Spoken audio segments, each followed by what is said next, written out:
Ooh, what's up, Internet? My name's Nerdy. And I'm Clarus. We are recapping and ranking the entire DCEU. We Get Nerdy Nightly. And we thought we'd share it with you.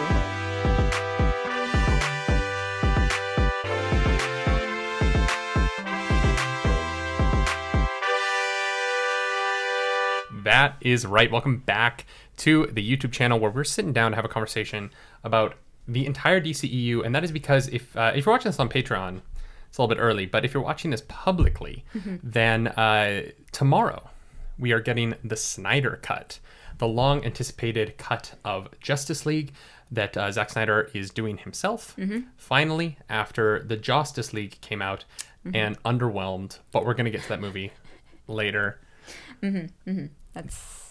We got a few movies to go through. The goal of this video is to talk about how we feel about the entire DCEU so far. We're going to be ranking the the movies as we go, and we're going to do this chronologically. So by the time we get to Wonder Woman 1984, y'all are going to know exactly where it fits in our lists. Yeah. Because of math. Because of math. Couple of caveats here. We are not going to be talking about Joker because that is not a DCEU film. That is its own universe of movie. And we're not going to be talking about any other DC movies. This is specifically, let's just go through them. Let's go through the movies in order. Starting off with Man of Steel, followed by Batman v Superman Dawn of Justice, followed by The Suicide Squad, followed by the Batman v Superman Ultimate Cut, followed by Wonder Woman, followed by Justice League, followed by Aquaman, followed by Shazam, and Birds of Prey, ending finally with Wonder Woman 1984. We are going to do Batman v Superman and Batman v Superman Ultimate Edition as two separate films in this list. Yeah. Because in my view, they rank differently. But we're not going to talk about the Suicide Squad extended cut because I don't think that it changes the movie in any significant way. Yeah. I do believe that the BVS Ultimate Edition changes that movie significantly enough that it deserves to be separated. Yeah. And so, without further ado, what's up, Clarus Dracarus? Hi. You ready? I'm ready. Man of Steel. Yeah. Man of Steel ranks pretty high for me. I enjoyed this movie a lot. It's one of those ones where there are definitely some things about it that I don't love. But overall, as a whole, I really enjoy the movie. I think Henry Cavill is perfect casting. He's incredible. Same with Amy Adams. They really bring something special to these characters and also familiar. But yeah, it's not a perfect movie, but one that I definitely enjoy watching. Yeah, we just rewatched this. Yeah, we did. And I was struck again by how visually impressive Zack Snyder makes superheroes look in their powers. He really brings a visual language to superpowers in a way that I feel like a lot of people don't necessarily. I feel like sometimes when superheroes fly, it still kind of always looks like Neo from The Matrix. That's kind of like the modern interpretation. And I feel like, I remember that first trailer for Man of Steel, where Superman takes off and, has the sonic boom moment. And that trailer was so stunning to me at the time. And I still really love Man of Steel. It's not my favorite DCEU movie. There's two things in it that distract from it for me. Yep. The first is... I know one of yours. Jonathan Kent's death. Yeah. I think is handled in a way that is... It doesn't benefit the superhero story at all, and I'm not. That is the coldest take on the earth. Everyone. If there is one complaint that is most common about Man of Steel, it's that one death. Yeah. And I understand that Zack Snyder wanted to do something different. It has a fundamentally different meaning. Yeah, and it also just the tornado coming out of nowhere so suddenly is just a little convenient. Yeah. It's also just something that Superman can save. Yeah. It's like the whole point of Jonathan Kent's death to me is that it is the moment where Clark learns how Superman can't solve all of the world's problems. Yeah. I think the biggest issue with that scene in particular is if Superman had gone to get the dog, instead, he would have been fine. And he wouldn't have, revealed his powers or anything. He could have just, been safe on the other side with the dog. Yeah, that's and fair. Nobody would have been any the wiser, right? So turn this towards you a little bit more. Yeah, for sure. It was just like it was a bit unnecessary. Yeah. And like you said, a little breaking. The other thing for me in that movie is that the fight with Zod comes after the conclusion of the plot of the film. Yeah, the movie feels like it's over.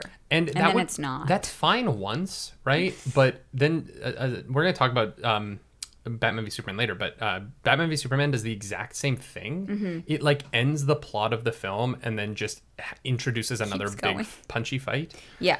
And what's so interesting is the fight with Zod is so much less interesting than the other fights in that film. Mm-hmm. And so it just kind of ends on the biggest fight, but not the most interesting fight or the most like character driven fight. It kind of, it and Wonder Woman, we'll get to Wonder Woman later, but it and Wonder Woman both have the same like flaw where the movie kind of is over. Yeah. And then the two people just have to fight because they have to fight. And there's no, it just doesn't feel very like character driven. It just is like, all right, well, we got the plot out of the way, so now they can fight. And I'm like, no, make the fight part of the plot. Like, make that integral to the ending of the plot. For sure.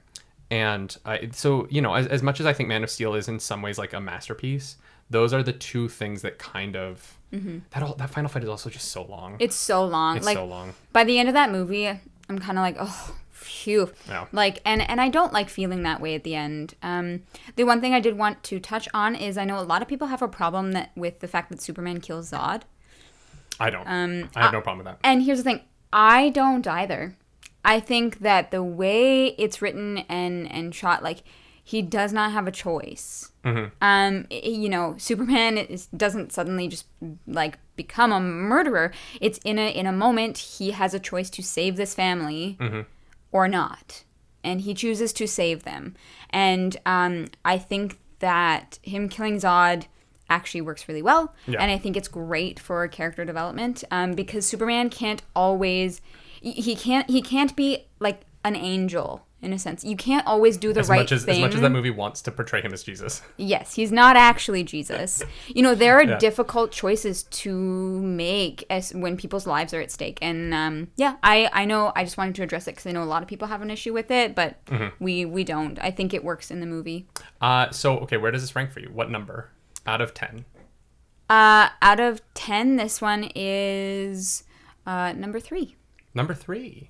Interesting. It is also my number 3. I think that it is. I still think that it is the best looking DCEU movie. It's beautiful, and honestly, like, I love Henry Cavill. So and Henry Cavill. Cavill. I think it's Cavill. I don't remember. I know, but I want to call him Henry Cavill. I know. It's Henry Cavill. He is not an evil lady who kills dogs. He's Henry Cavill. So there's our thoughts on Superman. Did we even recap it? It's the introduction of Superman. He fights Zod. There's a world engine. They blow it up. You've Phantom probably Zone. seen it. It's the Superman origin story. It. Yeah. You probably saw it in Superman 2 back in 19... Ooh, can I pull the year? I don't think I can. 1977. The year Star Wars was released. That one I can pull. Yeah. Next up is Batman v Superman.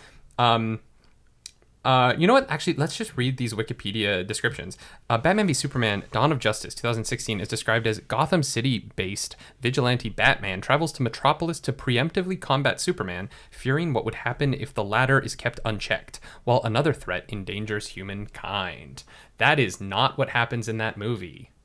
No, not really. I mean, I guess Bruce Wayne technically goes to Metropolis in the scene where he goes to Lex Luthor's mansion, but the fight with Batman happens in Gotham. Yeah. Like, Batman never goes to Metropolis in that film once. So Wikipedia, you're wrong. In fact, Clark goes to Gotham to confront the Bat because Lex Luthor has kidnapped his mom. And Clark also goes to Gotham to like see to go to the Lex Luthor's event, right? No, that's in Metropolis. That's in Metropolis. That's the only time Bruce Wayne comes to Metropolis. Right. And it's for that scene where he tries to take the information and Wonder Woman shows up. Yeah. Yeah. So this is specifically talking about the theatrical cut. This movie doesn't work. Nope. This movie is bad. You can hate me all you want in the comments. I don't care. It's a terrible movie. It's hard to watch. It doesn't make sense. And the cuts that they made to get it under time are so damaging to the plot and the characters that it is baffling to me that Warner Brothers was so adamant about cutting for time. Yeah, me like too. I always just thought like the Ultimate Edition can't be that much better. And it is, and we'll get to the Ultimate Edition later in the video, obviously. But like the cuts that they made is particularly the Lois Lane story and to the entire story that gets everyone to the Congress building for the explosion sequence is so it baffles me. And like I get it, if you had to get it under time, there's nothing else that you can really cut. But then other than like I said with Man of Steel, like this movie has the same problem of the final fight is super long and the plot is over when it happens. Like the plot of the movie, Batman and Superman fighting each other, ends, right? And they figure it out, they beat Lex Luthor, and then Lex Luthor manages to magically recreate Darkseid in one of the worst, like I can't even say Darkseid? Or sorry, Doomsday. I was like, wait a second. in one of the dumbest creations of a character maybe ever, where he just like his blood plus Zod's body equals Doomsday. And I was like, what is happening? It's like he like made a creature in a pool. It doesn't make any sense. You're like, wait, where did this thing come from? I don't want to say it's the worst interpretation of a DC Comics villain on screen, because the worst is, and people will probably say it's Bane from Batman and Robin, but it's actually Bane from Dark Knight Rises. Bane is the worst. We don't need to get into Dark Knight Rises right now, but like, what did you do to Bane? Bane is such a good villain, and Christopher Nolan turned him into like most boring white, literally whitewashed like one of the best Latino villains in all of DC, and turned him into such a boring patsy for Talia. God, that movie just. The first two Christopher Nolan movies are literally perfect, and the third one just falls off a cliff. But that's not what we're talking about. We're talking about the theatrical cut. Yeah. The Doomsday fight is so long, and the plot is done, right? The plot ends, and then the Doomsday fight just happens to happen, and it happens so it's that almost goofy. Superman dies. Sure. But like that could have been earned. Doomsday could have come to Earth in the next. Like it just didn't have to happen there. It really did not. It's so tacked on, and it's a shame because Doomsday is really his comic creation is so much cooler. His comics creation is so much scarier, and Doomsday is such a fun character when you have him fight the whole Justice League and he beats the whole Justice League. Yeah, like the thing about Doomsday is that he's scary because no one can touch him, and you throw a Green Lantern at him, you throw Wonder Woman at him, you throw Batman, you throw Flash, you throw all of these people at him, and he beats them all, and then he kills Superman, and Superman literally has to die to take out Doomsday, and that is incredible. In this, Superman, Wonder Woman, and Batman fight Doomsday. There's no injuries. Yeah. Batman is fine. Yeah. Like the Doomsday in this is so neutered that it's not. And the other problem is that it's not a more interesting fight than Superman versus Zod, right? It's not like it just isn't. It doesn't do anything that fight doesn't do. So it's just kind of repeating the same beat from the end of Man of Steel a second time. Yeah, I agree. The saving grace of that scene, obviously, is the introduction of Wonder Woman. Yeah. Particularly Wonder Woman's theme. That is one of the greatest character themes that isn't written by John Williams. Ever. It's incredible. Like that electric cello, unbelievable. Oh, it's so good. And so, like the theatrical cut, it doesn't work. It really doesn't. And like there's no one to blame but the executives at Warner Brothers who made him cut it down to that, because it is I honestly believe Batman v Superman would have made another $200-300 million at the box office if they had just put out the Ultimate Edition and ate the time and like had fewer screenings. But like the theatrical cut of Batman v Superman is, I don't know how I could ever watch it again having seen the Ultimate Edition. No, I to be honest, I'm probably not gonna watch either one again. But I am glad that we did see the Ultimate Edition, so I could see more of what it was supposed to be. I still don't think it's great. Where does it rank for you, the theatrical cut? The theatrical cut is 9 out of 10. Oh, at the bottom. Yeah. It's not a 9 out of 10. It's in ninth place. No. It's in 9th place. Let's say 9th place instead of 9 out of 10. Yeah, that's fair. It does not deserve anywhere near a 9 out of 10. It deserves 9th place. I will also give it 9th place. Okay. I know our lists are different. Our lists are the same so far, 3rd and 9th. Yeah. All right, since we're already talking about it, let's just quickly do the Ultimate Edition. The Ultimate Edition is slightly better. Yes. It makes certain storylines make a lot more sense. There were a lot of loose ends and things that were sloppily thrown together in the theatrical cut. And they're better explained in the Ultimate Edition. And so I am thankful for that because I felt like I understood a little bit better what was going on. But there are still a number of things, obviously, that don't work. Like you've mentioned with the end fight, it feels tacked on. It's not earned. Yeah. I think Jesse Eisenberg is very talented, but that Lex Luthor doesn't work for me. Yes. Yeah. Lex Luthor to me is always the most suave. He has to be able to control a room with his voice in the way that, with his voice and his demeanor in the way that Superman controls a room with his power. Charm and, yeah. No, Superman walks into a room and he's Superman. He's the strongest person in the room. Sorry. I went with, like, Lex Luthor Batman. Lex Luthor is Batman but evil, right? And so the problem I have with the Jesse Eisenberg interpretation is not Jesse Eisenberg. He's a very talented actor, but it is the fact that he's only powerful because he has money.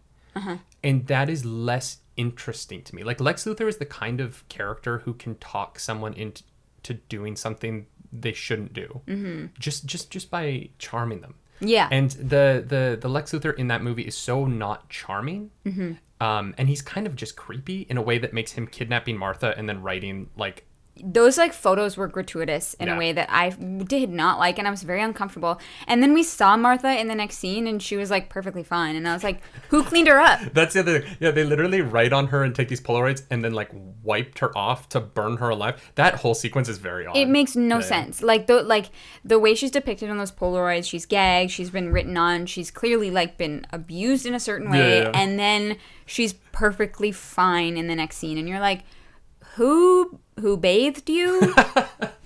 Who did your makeup? Yeah, literally. Did Lex have a makeup artist on so that when Batman showed up, you would look well done up? Yeah, I don't know. That part always stood out to me. I was like, wait a second. Yeah, I also the biggest fix for me obviously is the Lois Lane story and bringing back the woman who's testifying against Superman, the African woman, and having her recant her story in the Ultimate Edition is so interesting because it means that Holly Hunter is literally the worst senator ever, because Holly Hunter does not tell anybody about that.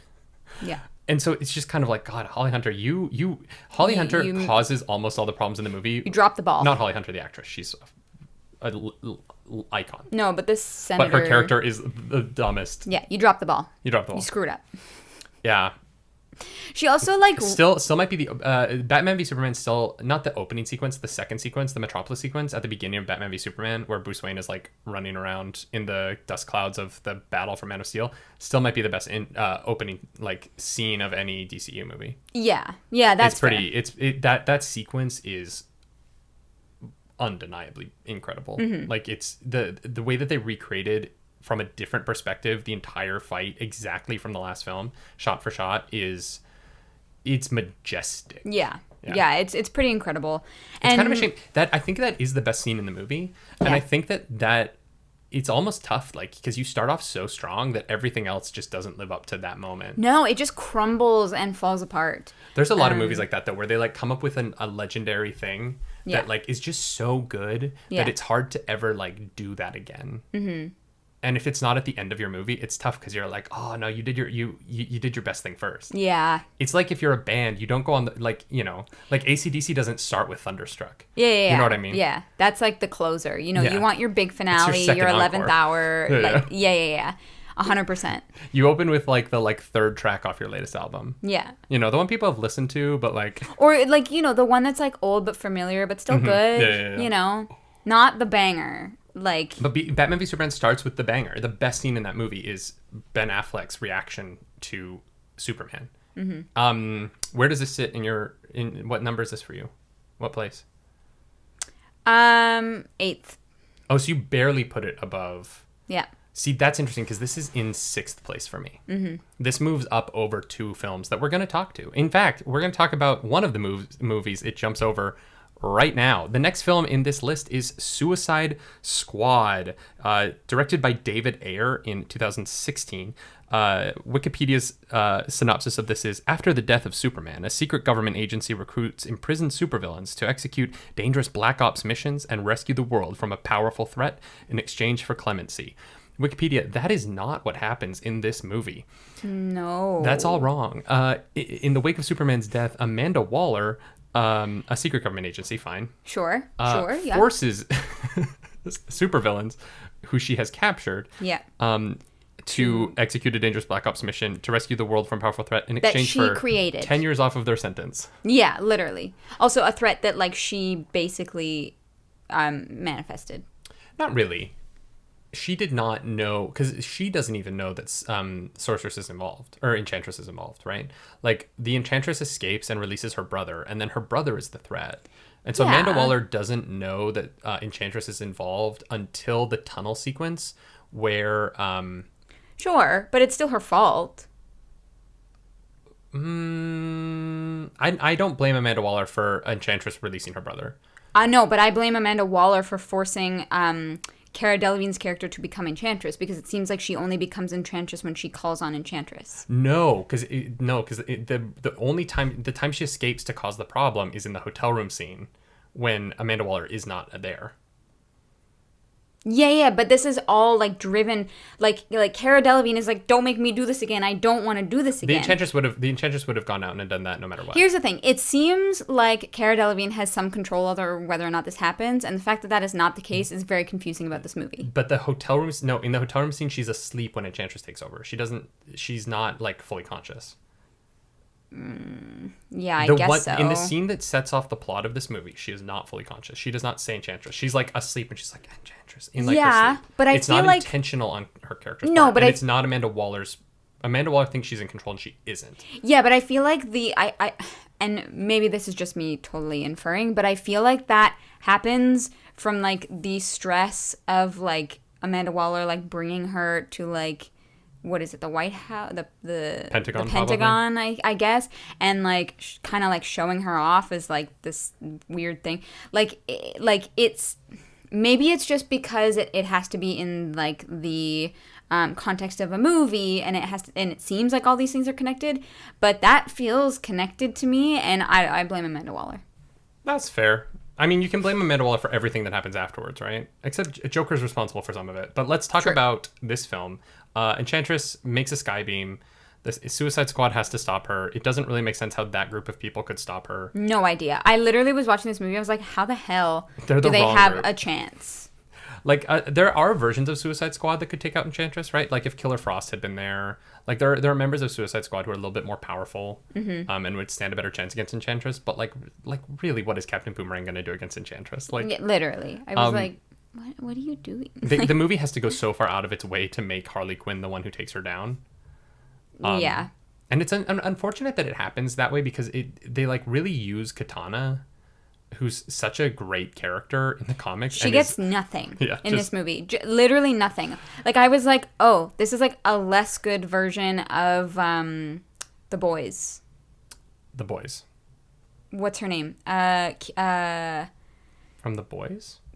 From The Boys. She doesn't use, like, a katana. Okay, but she has that, like kind of, like, really, like, quiet demeanor and, like vicious attacks. Oh, and you're talking about the girl. Yeah, they said her name, and I can't remember it right now. I can't remember off the top of my head. I feel badly, but literally, like, I was like, oh, you're talking about the member of the team, The Boys. She's yeah. The woman. I think they call her the woman in the comics, or something like that. Yeah. Yeah, no, Kimiko. That's it. I knew it would come to me. I was like, I can see him trying to talk to her. I see what you're saying. Like, there is a. It was a one-dimensional version of that kind of a character where she was just there. Mm-hmm. And I was like, this is boring. Like, give her something interesting to do. Because, like, her story sounded really cool. Yeah. But we didn't get any of it. Yeah, we also don't get much of Slipknot. Which is a tragedy. Yes. I was like, when they introduced him, I was like, oh, great, we have some Indigenous representation. This is awesome. I'm excited to see this character. And then he died. Yeah. And I was like, what the actual F? Yeah. Like, I was actually upset about it. Yeah, it's quite unfortunate. Like, what a waste. And, okay, here's the thing. I love David Ayer. I want to be very clear about that. I think Fury is one of my favorite war movies ever made. I think that David Ayer is an incredible director, and I think that David Ayer was given 6 weeks to try and put something together, and it's rushed. And it's also there is also the fact that the final cut of this movie was handed to a trailer cutting house, so a team of editors who usually cuts trailers instead of full movies. And I think that it is very telling in the way that music is used in this, that it was cut by people who are used to... That makes so much sense. I didn't tell you that before. No. Yeah, so the final edit of this, it was cut by a trailer house. And that, it is so obvious that this movie was rushed and not edited well. Because the characters are really wonderful. Yeah. This is Jai Courtney's best. Like, Jai Courtney as Captain Boomerang in this movie is electric in a way that I've never seen him be on screen before. This was the time where I was like, oh, Jai Courtney has not been served well by the directors who he's worked with, because he clearly has a spark in him, and David Ayer nailed that. And, you know, David Ayer is really talented, and the stuff that works in this movie works because I think of the actors and the director and that team. The stuff that doesn't work is, like, the visual effects feel very rushed, and they clearly were. They had no previs time. And the Joker doesn't work. Well, yeah, that's tough. Awful. Here's the thing. I appreciate the big swing. I appreciate trying to make it different. I would rather people do big swings and kind of whiff than do small swings and it just be kind of bland. Sure. And he's not bland. Here's the thing. His, like, big swing feels very empty. It's like he didn't practice or have any, like, power stance behind it. It's like he picked up a baseball bat and swung it as hard as he could without knowing what he was doing. And, like, there really feels like no thought put into the Joker in this movie. And yeah, he does kind of exist on the problem is he feels like he looms large, but he's shunted to the side, and so, like, caught in between those two things makes it tough to, like, care about his character. Yeah. We've talked so much about Suicide Squad. I know, and I feel bad because I did want to touch on the Joker. Like, that was cringy as all hell. And then I also really hated the opening sequence. Which is the opening sequence? Where they introduced all the different... Oh, you mean the dinner sequence where they have, like... It's an hour top long. 40. It's Ryan Seacrest introduces the top 40 with the Suicide Squad. Yeah. Like, it was so much and it was so long, and I was like, when is the movie gonna start? Like, I was... Ugh. Here's the thing. There are things about this movie that save it for me that were enjoyable, including a few acting performances. You know, I think Will Smith is great. Margot Robbie is the most perfect person ever, and you can't convince me otherwise. Yeah. Like, seriously, she's incredible. And yeah, like, the members of the Suicide Squad as a whole, not the Joker, but the Suicide Squad, I thought were really interesting. I thought that the story about Deadshot, yes, was really... He has the best story in this movie. He has the best story, and honestly, I wanted his story to be the movie. And I know it's not. I know it's not. That's not what it is. But they could, though. If you brought if you said Will Smith is starring in a Deadshot movie about I would see that assassin who's trying to reform his life for his daughter. Yeah. $1 billion. Yeah, I would watch that. I honestly really, really liked certain things about the movie, and there were a lot of visuals in the movie that I also really liked. Yeah, it's a shame. Yeah. I would really... I hope that David Ayer is given another superhero property, is given, like, the amount of time, because he's such a good director. And, it's a shame he was given 6 weeks, because this movie feels like it. Yeah. Yeah, and I don't blame anyone for that except the executives at Warner Brothers. It's almost like it's always the money. Trend. It's always the money. It's almost like there's a theme in the wonder. Success of the DCU. So where does this one fit for you? This one is 7. 7. Interesting. Yeah, although honestly, like, I'm kind of really torn between Ultimate Edition and Suicide Squad. Ultimate Edition, I think, as much as that cut did make it better, the original just leaves such a bad taste in my mouth that it is kind of hard for me to separate them. So, yeah. This one is 8 for me. Fair. Yeah. 6 is Ultimate Edition. 8 is Suicide Squad. And 7 is... 9 is... No, we're not doing 7 yet. I haven't said that one. Okay. I was like, 9 I know is what it is, the theatrical edition of Batman v Superman. Yeah. All right, next up, let's go, is going to be Wonder Woman. The first one. The first one, directed by Patty Jenkins. What does Wikipedia describe this movie as? Diana of Themyscira, an Amazon warrior who also is the demigoddess daughter of the god Zeus, uses her talents and abilities in order to help humanity during World War I. That's true. Yeah, that's all correct. Is mostly true. Yeah. After the arrival of, I'll add some things. After the arrival of Steve Trevor, played by Chris Pine, she is convinced to leave Themyscira, knowing she won't be able to come back, in order to help save humanity from themselves as they go to war. And obviously, that is fueled by her belief that Ares, the god of war, who is a bad man, he's a bad man, killed her father, and all the other gods. That Ares is behind it all. And I'm just going to say it now. This movie was really interesting until they reveal that Ares is actually behind it all. Yeah. This is another one of the coldest takes ever, but like the movie is so good. This is the best DCEU movie until the plane blows up. Yes. Steve Trevor takes the plane of the plane of the bombs, and he takes off with it because Diana has to stay and like fix the stuff on the ground. Yep. And the movie ends, the plot ends, it's over. It's Man of Steel and Batman v Superman all over again. Yeah. Because then you have another ending. Then Diana and Ares fight for no other reason than because pew pew and the big flashy fight things. Yeah. And it is unfortunate. Patty Jenkins, during the press conferences or press tour for Wonder Woman 1984, did come out and say that this was a demand from Warner Brothers. Yes, this was not her ideal ending for the movie. And it is a shame because everything before that is the best of the DCEU. Yeah, everything before that is great. Most of Wonder Woman for me was really enjoyable. But it's really hard when your ending is crap, because that's the last thing that you experience. It also doesn't look good. Like at least the Zod fight and the Doomsday fight, while unnecessary to the plot of those movies, looks really good. Like the fight is handled well.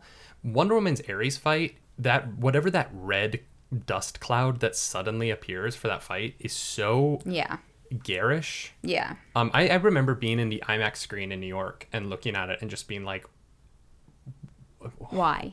Like, what video game sequence did they enter? Because it looks like they entered like another plane of existence to fight in. It's really odd. Yeah. And it is unfortunate Patty Jenkins didn't get more control of that moment, because the rest of that film, particularly the No Man Land sequence, is just so exquisite. It is. And the comedy in that movie is so exquisite, and Chris Pine is so hot, and Gal Gadot is so hot, and so the two of them together is like a lot for everyone. It's a dream come true right there. And even more than look, physical attractiveness, jokes aside, their chemistry is like magic. The two of them together, I totally get why they brought him back for the second one. We'll talk about that in a second, but their chemistry is so good that it really carries the emotional like heart of that movie so well. Yeah. Wonder Woman. Yeah, I think you said it. It was great until the end, and that's really unfortunate, because for me it places number 5. Interesting. For me, it places number 2. All right. Yeah. Yeah, definitely. That's number 2 for me. The next one up, I think. Do we even need to, we kind of have to talk about this, because the whole reason we're doing this is because tomorrow the Snyder Cut comes out. Yes. So this is Justice League 2017. The Justice League. The Justice League. Wikipedia says that motivated by Superman's death at the hands of Doomsday, Batman and Wonder Woman assemble a team of metahumans to stop the threat of Steppenwolf, who is in search of 3 mother boxes scattered across Earth. That is true. Yeah. Wikipedia, you got that one right. Congratulations. Well done. I think as the movies get closer to modern times, we'll stop seeing those incorrect. That's true. That's true. Statements, but yeah. This one's number 10. Number 10. This movie is awful. Hands down. It's probably one of the worst movies I've seen in a very long time. The Justice League is literally awful. Yeah, like a dumpster fire. I don't really understand how somebody put that out and was like, this is good. Like, just so confused. Like, here's the thing. We could talk probably about this one movie for like an hour. Oh, I could talk about this movie for days. Yeah, because like I don't even know where to start. But that's, It's bad. The point is that it's bad. It doesn't work.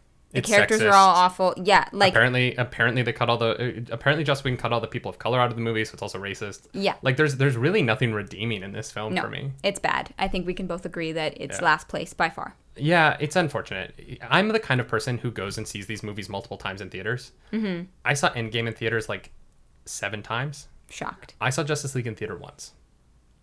You were like, never again. No, at the time I tried to defend it. What's really interesting is I saw it and I was like, there were funny parts. And you know how you're like in denial for like a week? Yeah. Where you're like, no, I think I liked it. I think it was actually good. Like, I think that was better. And then And then you think about it. And then I was like, at least it made sense. And the Batman v Superman theatrical cut didn't. Yeah. And then someone was like, do you want to go see Justice League the next weekend? And I was like, No. oh, I don't. No, I really don't. And then I ended up watching it again with some friends a few weeks later. Someone had like rented it, and so we were watching it as a group, and I was sitting there and they kept asking me questions as if I was going to be able to answer them, and I was sitting there going, oh, this is really bad. And then the shot of the Flash and Bruce Wayne getting off the plane, that's Wonder Woman's butt, and then Bruce Wayne, is so gratuitous, and the one where Flash lands on her boobs too, but the one of Wonder Woman's butt is just like, how did the entire crew stand around and watch them set up that camera behind Gal Gadot's butt? And no one was like, hey, Joss, maybe don't. Here's the thing. If you're going to do stuff like that, if you want to add sexuality to a film in that kind of sense, you have to do it with everybody. It sticks out like a sore thumb that Gal Gadot is the only like sexualized object in this film. And it's uncomfortable. Well, and for sure. There's a difference between characters being sexual and the camera ogling a character, right? Like, I think that Wonder Woman in the movie Wonder Woman is very sexual. Yeah.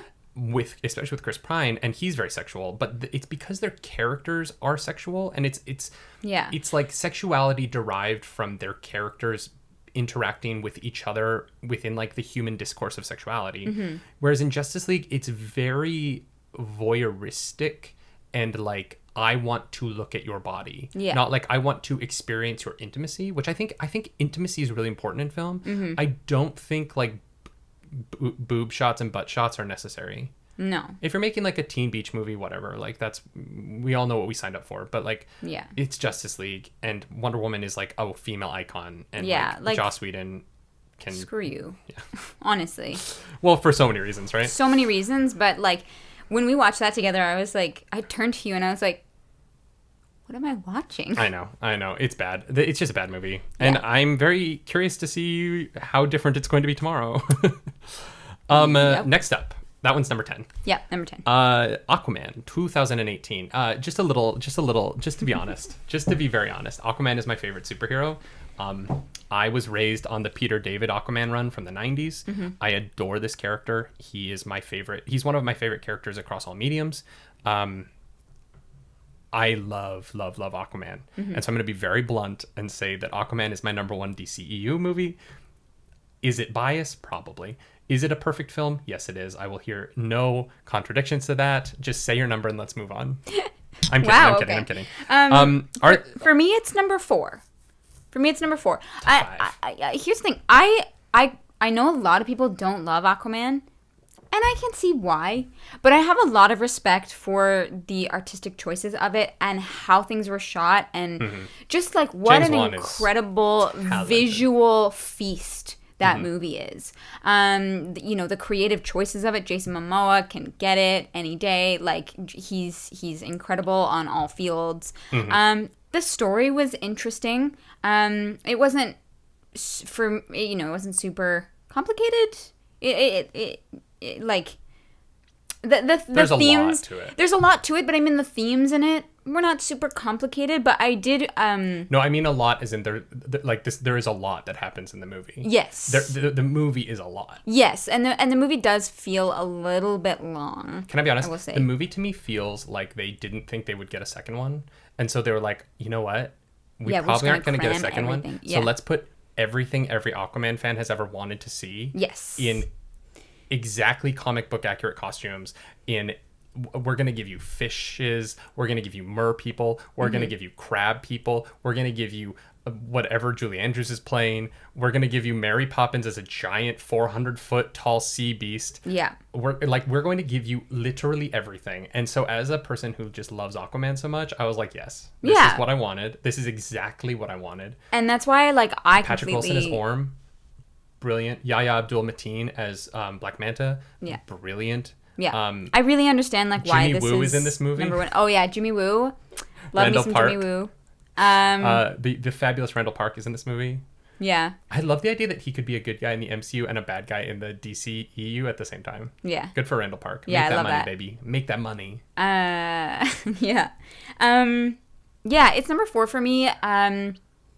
But that's because, the movies that are above it, I really, really like. And Aquaman was just, it was enjoyable for me. I like what they did. I appreciate the swings that they took. And I would watch it again. Yeah, it's fun. Yeah, it's fun. It's fun. We should read the synopsis. Arthur Curry, a half-Atlantean assistant lighthouse keeper, sets out to lead the underwater kingdom of Atlantis against his half-brother Orm, who seeks to unite the 7 underwater kingdoms against the surface world. I guess that's true. Yeah. I didn't think that Aquaman was an assistant lighthouse keeper. Me neither.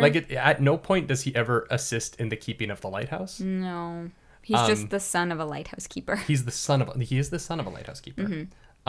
He's also Aquaman, and he's amazing. He's great. And I love Jason him. Momoa, well done. This movie also has I think this movie might have my favorite shot in all of the DCEU, which is the jumping into the water of the trench sequence with the red flare. I think that if I was to hang a painting in my house of one shot in the DCEU, it would be that shot. It's it was really, beautiful. really. That shot was in one of the trailers, and a lot of the trailers, I think, and it sticks out to me so much even to this day, where I'm like, oh, James Wan crushed it. It was stunning. Yeah. Truly. Yeah, there is an interesting thing where I love the MCU, but the MCU doesn't have the visual vocabulary that the DCEU has in a lot of ways. There's nothing quite like those shots in the MCU because they have a very the palette of the MCU is very consistent. And so while there's stuff in the DCU that doesn't look as good sometimes, when the DCU nails shots, like the No Man Land sequence, like the opening of Batman v Superman, like Superman flying for the first time in Man of Steel, the visual language of film is used in the DCU so well at times. Yeah. And I think it's really, really, really impressive. Yeah, for sure. And I love Aquaman. He's my best boy. Next up is Shazam. By speaking Shazam, Billy Batson, a 14-year-old foster child, can turn into an adult superhero courtesy of an ancient wizard. He attempts to master his power and defeat the evil forces controlled by Dr. Thaddeus Savannah. This movie is the reintroduction of Mark Strong into DC as another DC villain. Formerly, he was Sinestro in the Green Lantern movies. Now he's back as Dr. Savannah. This is also the second movie for Djimon Hounsou in the DCEU. Yep. As he is the king of the fishermen people in Aquaman. Yep. And then he returns as the wizard Shazam in this. And Djimon Hounsou. Why not? Your voice is just so good. Yeah. It's like... that it breaks the laws of the universe and you get to be two characters. Yeah. It's like that Morgan Freeman, where it's just the sound of it is it's just nice. he has a way of speaking that is both gruff and soothing at the same time. Yes. He's also just a fantastic actor. True. Truly a very talented actor. If you've only ever seen him in the big budget stuff he's done, you're missing out. He deserves all the work that he's getting for sure. And honestly, they could stand to give him he could lead a superhero movie really easily. Oh, for sure. And I would see it. It's tough now because he's a supporting character in every single universe. I know. I can still see it. I can still see it. Yeah. He's so good. Shazam. is so good. It's fun. It's funny. It's a comedy for younger audiences. It is, and it's really well done. I honestly loved the movie. Would definitely watch again. It was super fun. The characters in it are really great. I think the story is really great. The idea, the humor, everything in it, honestly, is pretty dope. The only criticism that I really have is that there were certain scenes that were very scary. And the boardroom scene. Yeah, the boardroom scene was terrifying, like as an adult. And I wanted it to be... You don't like scary things. No, but even still, yeah. like anyone who sees that movie is like, whoa, that kind of came out of nowhere. And I wanted it to be more of a kid's movie. Like I didn't need that scene. You know, that scene changes what age you can show it to your kids. Exactly. But by years. Yeah. By a half decade. Like, I would show the rest of Shazam to a 7-year-old. Yeah. I wouldn't show those two scenes to 12, 13-year-olds. Yeah. So those two sequences alone change the age demographic of this movie by 5 years. Yeah. And I agree with that. I think that they're a little out of left field. They don't fit in with the rest of the film. They're not necessary. The film they're great. They're well shot. Yeah, the scenes individually by themselves, they're great. But they don't need to be there. Yeah. They don't. You could have taken them out and had something far more ambiguous, and it would have been totally fine. 100%. I rank this movie number 5 on my list. 5. Yeah. Okay, it's number 2 for me. Wow. Yeah. That's Zachary Levi. He's got you. He's great. Also, you know? Darla. Here's the thing. The movie just made me so happy. Yeah. It does. You know, and that gives points. So I really like Shazam. Shazam and Aquaman feel like superhero movies, whereas the others are a little more dour. But like they bring the like joy back to the DC universe, and like there's joy in the DC universe. I know that people want it to be all dark, but there is joy in the DC universe. What makes it interesting is that it's varied. And like many faceted, you know. That Aquaman and Wonder Woman and Shazam can all be in the same universe is very interesting to me. Yeah, I love it. Yeah. All right. Next up is Birds of Prey, 2020. This one is since the events of Suicide Squad, Harley Quinn has left the Joker. Did she leave him? Not Did he cut really. Her off? Questionable. When Cassandra Cain, a young girl, comes across a diamond belonging to crime lord Black Mask, Harley joins forces with Black Canary, Huntress, and Renee Montoya to help protect her. Mm-hmm. If you had asked me a year ago where this movie ranked for me, it would have been number 1. Like right after it came out, I was feeling this movie. It's my number 1. Oh, really? It is my number 1. Interesting. I love this movie. I still think about it a lot. You know, as far as like out of this list, it's definitely the one that I'd go back and watch again first. Mm-hmm. And like we probably will. But like that movie checked all the boxes for me in so many ways. First of all, it was beautifully done. Mm-hmm. So creative, so gorgeous, so well executed. The acting in it from every single person was stellar. There wasn't like a weak link. Very fun to see Ewan McGregor as a villain. Oh God, it was great. He cracks me up. And also just like some badass women that I loved watching completely control the narrative and the screen, and that movie, I love it. Yeah, I loved it as well. It's number 4 for me, just because I think it doesn't. You put it underneath Superman? Under Man of Steel? Man of Steel? Yeah. Shame on you. They're about equal, but Man of Steel is just a little bit ahead for a few reasons, starting the DCEU. And also just, I think that Lois Lane, the way they introduced Lois Lane in Man of Steel as a co-lead of that film, I really love. And so... It's just interesting, because like we have criticisms of Man of Steel. Mm-hmm. What are your criticisms of Birds of Prey? It's not. It's a smaller movie. Okay. And there are a couple of character introductions that I feel like aren't as strong as others, and so when the team comes together at the end, some of them don't have as much purpose. But they have to go along for the ride. Like Renee Montoya in that doesn't really feel as necessary to the end of that film as the other characters do. Okay. And so her whole plotline feels a little bit like sidetracked into the finale with them in a way that is great. I think the movie's brilliant. I just think that it's not perfect.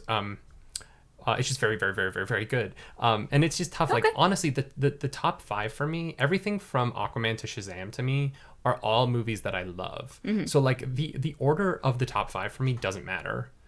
They're 5 movies that I love watching. Okay. So it's tough. You could change the order.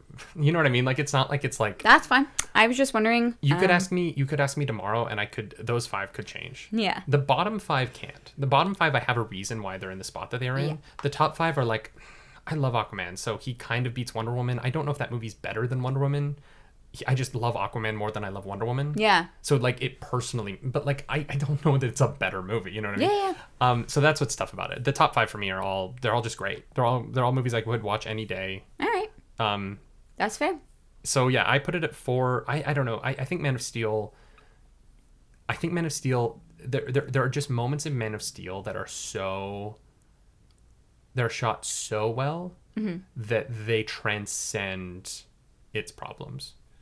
And I think that there are things that Man of Steel does, particularly like the first fight sequence and all of Lois Lane stuff, that are just so majestic. That I really love it. I really, really love the best parts of that movie outweigh the worst parts of that movie for me in a huge way. Yeah. Whereas Birds of Prey is just very, very, very, very good. It's an excellent film. That's fair. I don't know. That's fair. I love that. I love that movie. I would watch it any day. Yeah, it's great. I think Margot Robbie's incredible. I think the introduction of Huntress is really fun. I wish they gave Renee Montoya more to do. Yeah. And Cassandra Cain is interesting, but her introduction is so different from the comics in a way that she's not going to be as useful to the DCEU as much moving on. So I wonder how they're going to use that character, whether she'll appear in Margot Robbie's stories as Harley Quinn in the future. I don't know that she will, because I don't think she's appearing in the Suicide Squad coming out later this year, but we'll see. All right, that's fair. But yeah, I mean, number 4 in a list of really excellent films is... Fair enough. I don't know. Yeah. It's really great. All right. All right, we're on the last one. Oh. Wonder Woman 1984. I think we both have the same place for this, right? 6th. Oh, no, 8th. Yeah, no, Right, because you didn't move up the Ultimate Edition. Yeah, here's the thing. I want to be very clear. There is a huge gap between 5th and 6th place for me.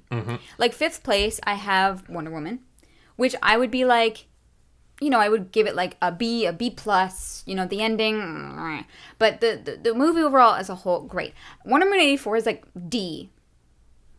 Like, it's like not good. I would not want to watch it again. So I just want to be very clear that there is a huge gap in between 5th and 6th place for me, because I really disliked Wonder Woman 84. See, I'm in the same boat. Like, there's a huge gap. Even there's like a smaller gap, right? Like, for me, like 5th is Shazam, and then there's like a gap, and then the Ultimate Edition of Batman v Superman, and then there's a canyon, and then there's Suicide Squad, Batman v Superman theatrical cut. Wonder Woman 84. Justice League and Wonder Woman 84. Yeah. And the reason for that in all 4 of those cases on the bottom is incomprehensibility. Like, the problem with those 4 movies for me isn't talent. It's not it's not like any individual piece. It's that, like, the sum of its parts doesn't work. Yeah. And Wonder Woman 84 is like the ultimate in that, where like there is so much in that movie that just happens and there's no reason for it. Yeah. And there's no explanation for it, and it's just nonsense. Yeah.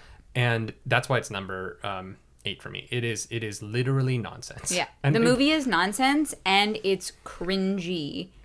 This Diana the Wikipedia says Diana Prince comes into conflict with this conflict. I can't read. Can you tell I'm dyslexic? Diana Prince comes into conflict with the Soviet Union during the Cold War in the 1980s and finds 2 formidable foes in the form of Cheetah and Maxwell Lord. That's what happens. Yeah, I guess so. Yeah. It's just the way that happens is nonsense. But it's nonsense. It's unfortunate too, because the first Wonder Woman is so good. Yeah, I don't know what the hell happened. I hate Wonder Woman 84.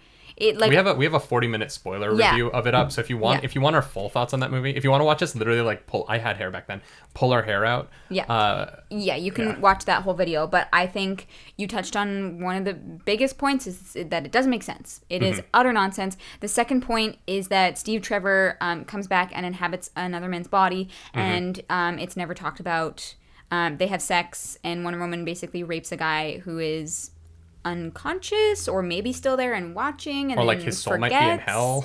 You never really are clear on that because they just don't talk about it, and I think that is a travesty. Yeah, it also just like them stealing a fully loaded fighter jet from the Smithsonian, fully fueled, that Wonder in Woman, working condition, that Wonder Woman can then make invisible. Makes it invisible, and then an ability she never uses again, by the way. I was really expecting her to like use the invisibility power against Cheetah, so she'd be like fighting Cheetah and then she'd like disappear and then like hit Cheetah.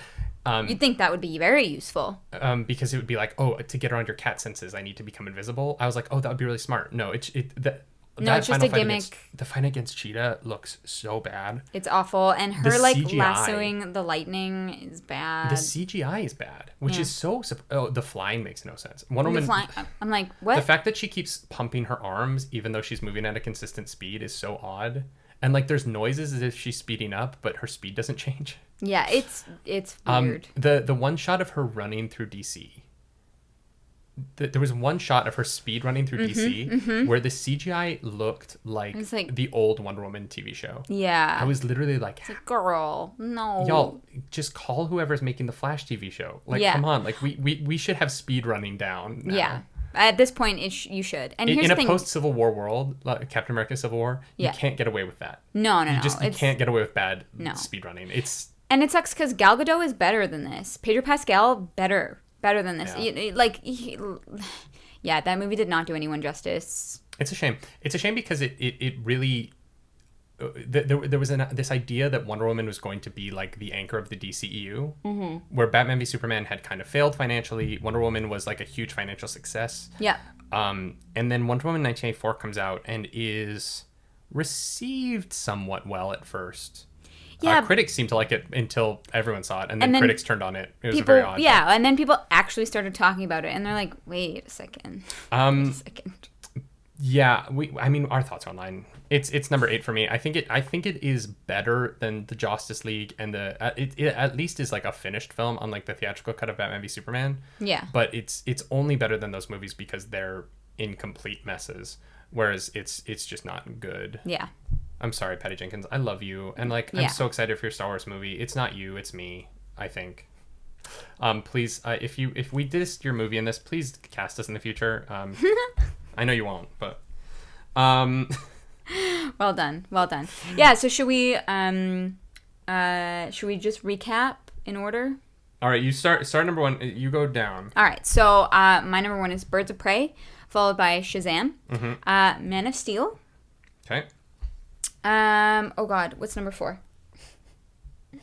Why am I missing? Aquaman. I was like, I'm forgetting one of them. Aquaman is number 4. Wonder Woman is number 5. Wonder Woman 84 is number 6, with a huge gap in between those. 7 is Suicide Squad. 8 is the Ultimate Edition of Batman v Superman. Then Batman v Superman, and then Justice League. Yeah, I'm gonna start from the bottom because now we're here. My number 10 is the same as yours. Justice League.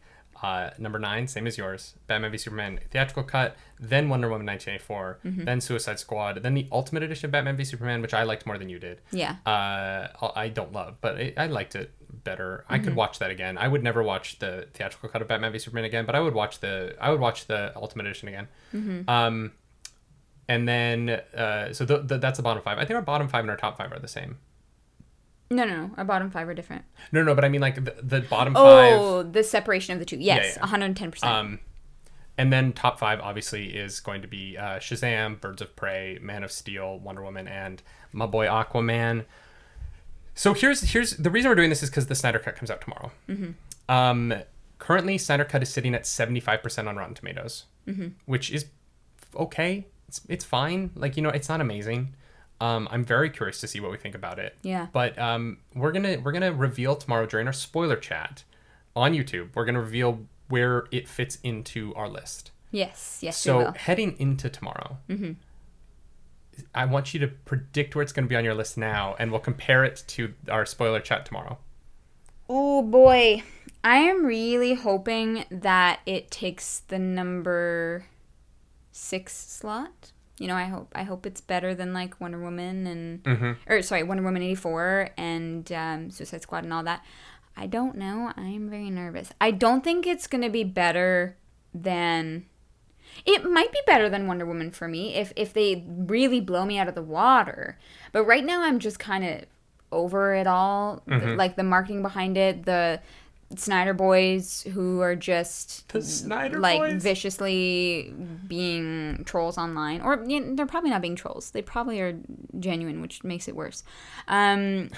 I'm sorry. I can't. Hey, they keep saying things that, hey, I've read the comments that they post about you. I'm not going to defend them. Yeah. After what I've seen them say about you online. Yeah. But I'm going to be very clear. If you want to talk crap about us, talk crap about me, but stop calling my wife names. Oh, no. Please talk crap about me. It's great. I use it as fuel. I run on the consumption of YouTube comments. I think this movie, here's the thing. This movie is either for me, and I'm going to cheat by giving a couple of options. This movie is either, I don't think this movie will possibly be lower than 6. Okay. This movie would have to be so bad. I feel like it's going to take my 5th or 6th spot. Here's the thing. I think this movie for me is either going to be number 1, and it's going to be the best DC movie. I think that there's a chance that this blows me away, right? Okay. I don't think that. I'm not holding out hope. But you want it. I also don't think it's going to get into the top 3 for me. I don't think it'll beat Man of Steel. Here's the problem. It's 4 hours long, so it's not going to be as concise as Man of Steel is. And even though Man of Steel, the ending fight is, too long and it doesn't have anything to do with the plot of the movie, that movie actually has a very concise story. My concern is that this movie is going to be very good, but very all over the place because there's just so much happening that it's going to fall into number 6. Yeah. Even though the quality of it is very high, but the meandering, we have to introduce 19,000 ideas in one film is going to be confusing For sure. And is going to bump it down. But I don't know. I feel like 1 or 6. Okay. But the problem is 1 through 5 are all so close in quality to me that it's hard to get in the middle of that. Yeah, basically, unless it's brilliant and incredible, it's going to be number 6. Yeah, because 1 through 5 for me are all just fantastic films that I love, Okay.